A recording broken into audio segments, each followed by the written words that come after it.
అసెంబ్లీతో పాటు పార్లమెంట్ ఎన్నికల్లో కూడా బీఆర్ఎస్ కి గట్టి షాక్ తగిలింది. అసెంబ్లీ పోరులో కొన్నైనా సీట్లు సాధించిన కారు పార్టీ పార్లమెంట్ ఎన్నికల్లో డిపాజిట్లు కూడా దక్కని పరిస్థితి. ఈ ఘోర పరాభవంతో గులాబీ పార్టీ డీలా పడిపోయింది. మరోవైపు పార్టీ వైఫల్యానికి బాధ్యత వహిస్తూ కేటీఆర్ తన వర్కింగ్ ప్రెసిడెంట్ పదవికి రాజీనామా చేయాలనే డిమాండ్ తెరపైకి వచ్చింది.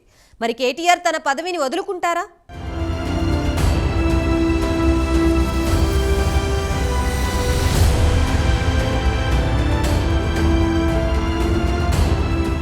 రెండుసార్లు అధికారం అనుభవించిన బీఆర్ఎస్ పార్టీ ప్రస్తుతం దయనీయ పరిస్థితుల్లో ఉంది. నేతల జంపింగ్స్, వరుస పరాజయాలు వరసి గులాబీ పార్టీలో గుబులు మొదలైంది.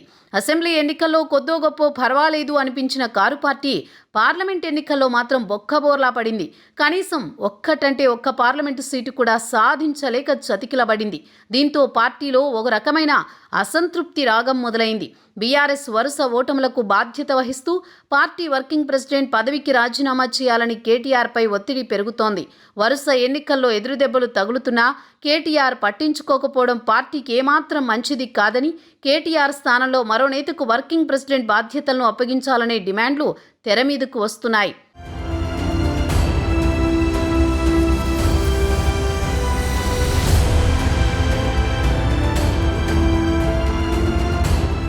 గతేడాది జరిగిన అసెంబ్లీ ఎన్నికల్లో బీఆర్ఎస్ అనూహ్య ఓటమి చవిచూసింది.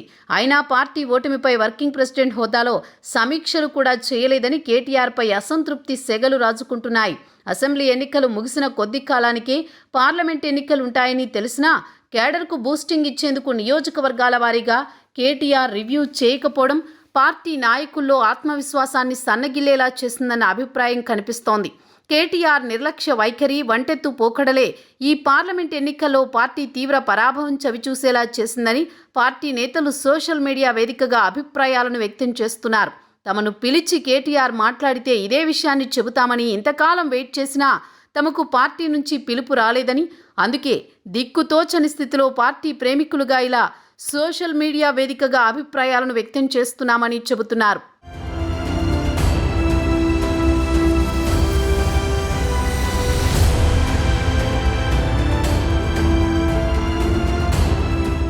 మరోవైపు కేటీఆర్ రాజీనామాపై ఒత్తిడి పెరుగుతుండటంతో ఆయన రాజీనామా చేస్తారా అనేది చర్చనీయాంశంగా మారింది. నేతల ఒత్తిళ్ల మేరకు రాజీనామా చేస్తే పార్టీపై కేటీఆర్కు పట్టు సడలేలా చేస్తోంది. నేతల అభిప్రాయాలను గౌరవించకుండా వర్కింగ్ ప్రెసిడెంట్ పదవిలో కొనసాగితే ఈ డిమాండ్లు ఎక్కువయ్యే అవకాశం ఉంది. దీంతో కేటీఆర్ ఈ విషయంలో ఏం చేస్తారన్నది ఇంట్రెస్టింగ్గా మారింది. ప్రస్తుతం కేటీఆర్కు ముందు నుయ్యి వెనుక గొయ్యి అనే మాదిరి పరిస్థితులు తయారయ్యాయి. ఒకవేళ కేటీఆర్ వర్కింగ్ ప్రెసిడెంట్ పదవికి రాజీనామా చేస్తే ఆ పదవి ఎవరిని వరించనుంది ఆసక్తికరంగా మారింది. అయితే బీఆర్ఎస్ ఇన్సైడ్ టాక్ ప్రకారం ఈ డిమాండ్ వెనుక హరీష్ ఉన్నట్లు తెలుస్తోంది. పార్టీలోని అసంతృప్తి నేతల్ని ఎగదోసి కేటీఆర్ను వర్కింగ్ ప్రెసిడెంట్ పదవి నుంచి దించాలని ప్లాన్ చేస్తున్నట్లు ప్రచారం జరుగుతోంది. ఒకవేళ కేటీఆర్ ఆ పదవికి రాజీనామా చేస్తే ఆ పోస్టులోకి హరీష్ రావాలని చూస్తున్నట్టు సమాచారం. సో బీఆర్ఎస్లో అంతర్గతంగా పెద్ద రాజకీయమే జరుగుతోందని రాజకీయ విశ్లేషకుల అభిప్రాయం. మరి ఈ అంతర్గత పోరులో కేటీఆర్ నెగ్గుకొస్తారా? హరీష్ రావు గెలుస్తారా?